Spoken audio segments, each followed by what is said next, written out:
My parents tell me that when I was 6 years old, I used to turn the volume down while watching Mets games on TV, and my buddies and I would call the play-by-play.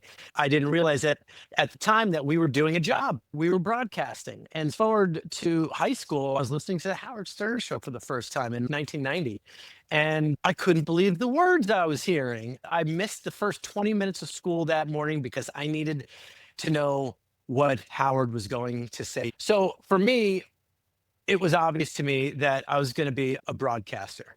Oh, the feelings that you're describing are so much, those kinds of broadcasters and those kinds of shows for that time was really notable for how much they felt like it was a one-to-many personal conversation, right? That like Howard was Totally. talking to you and you were hanging out in Yeah. his parlor or I was whatever. hanging out in the So, studio. yeah. Same thing with David Letterman at night. I was always watching Saturday Night Live on Saturdays. I was watching David Letterman Monday through Friday. And I'm 12 years old, 13 years old, 14 years old. I'm impressionable. This is where I'm getting all my information from. There was no social media yet. There were no podcasts yet. This was my world. I became obsessed with radio and broadcasting and communications. In the late 90s, I moved to Los Angeles and I got a job on the radio.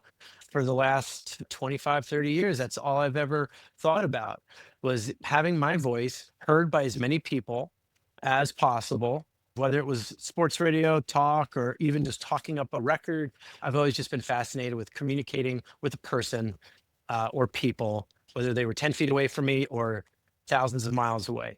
So I started a podcast in 2006. I'm told it was one of the first 1,000 podcasts on the Apple platform. It was boring and nobody was listening to it.